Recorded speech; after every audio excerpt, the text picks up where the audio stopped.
This is Expose UX, where startup founders seek help from user experience experts. When I saw that first screen, it didn't jump out to me really until you started explaining it. So it might be a little confusing as to what I can click on and what I can't. For the sake of their users, these founders place their egos aside. I don't think you've done your homework. I'm completely confused. Whether wireframes are fully launched, the experts help them advance their products. I'm your host, Richard Brevik. When I released my product, RivalSeek, over 30% of users were confused by it. I understood why, but didn't know how to fix it. That's when I turned to the experts, and now you can too. Let's meet them. Chelsea Maxwell is a senior UX designer for Project 202. Jainan Sankalia is a senior consultant for Sigeti. And Jeremy Johnson is vice president of customer experience for Project 202. Special thanks to the User Experience Professionals Association, Dallas Chapter. And also to Big Design Conference, September 8th through 10th, 2016 in Dallas, Texas. Filmed on location in the co-working space Fort Work in the Alto 211 building.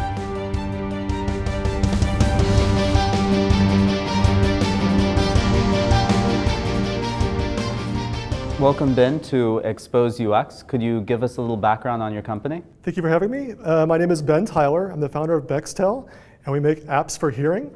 About me, I've had many hearing problems because I've had some injuries to my ears. I've had both my eardrums reconstructed, and as a result, I've experienced some things like tinnitus and hearing loss. And hearing loss is a thing that's very common among Americans. Millions of other Americans have experienced hearing loss. And the solutions for this are kind of clunky and very expensive. So what can I do to solve this? Well, we've made some apps that can help people hear better and help with their tinnitus. And specifically, I'm going to talk about my hearing aid app, which turns your iPhone into a hearing aid. Join us for Expose UX Live at Dallas Startup Week on April 14th. Watch an episode filmed in front of a live audience at the new co-working space for creatives, CoWork. Click to RSVP. When the app first comes up, it starts off with an app tour. And it's very simple, just kind of walks people through the app, explains it. I think the main audience for my app will be kind of older people. And so they probably need their hand held a little bit. So basically the app will evaluate your hearing by giving you a test. And I'll press next here a few times. And then after the hearing test is done, it'll use that to calibrate the hearing aid. So you can either hold it in your hand or put it on a table, and basically you'll point it towards where you want to hear, and then you'll have an earphone in or two earphones in, and you'll hear the live sound. And then it goes directly from the walkthrough to the hearing test. Plug in your headphones, no problem. Adjust volume to 50%, so it's kind of somewhat calibrated. I can't do that with a demo, but that's okay. You would adjust the volume to 75%. Go to a quiet room. This is a nice quiet room right here. And then, if you've ever taken a hearing test before, it's like a series of beeps at different frequencies. So you'll be able to determine like how good your hearing is at low frequencies and high frequencies. And let's say I have to like press these buttons up and down until I can just barely hear the beeps. Now you can't hear them right now because they're coming through the headphones. And I'll fast forward just a little bit. So it goes through a bunch of standard frequencies that you'd take during an audio test. And it goes from the left ear to the right ear, and we're approaching towards the end here. And let's just say I've got really bad hearing at this frequency. So I've got some high frequency hearing loss here. So at the end here, you can kind of see your right ear and left ear, and the left ear is some really bad high frequency loss. And then really this is for people who are maybe not so technology savvy. So I just walk them through the whole thing. You press next again, and it goes to the main screen. And basically all you gotta do is plug in your headphones into your ears, press this on button, and you're ready to go. And then it starts acting as a hearing aid for you. And there's some other features here too. There's a help screen, settings screen.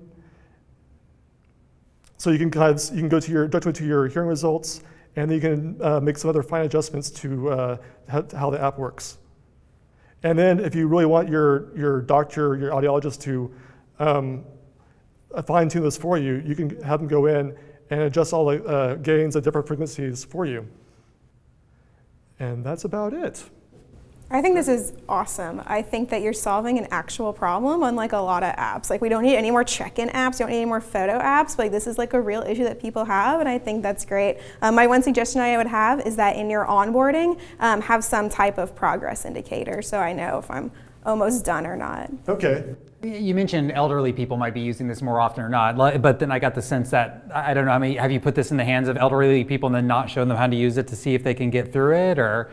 Yeah, I've had mixed results. Okay. Because you're using some odd patterns, like I saw blue links in some places, even the volume up and down, it doesn't really say up or down, right? And there's, maybe a slider actually might be. I probably need to actually have up the text up and down. Everything needs to be really apparent and everything needs to be really obvious. I know I need to make it as obvious as possible. Yeah.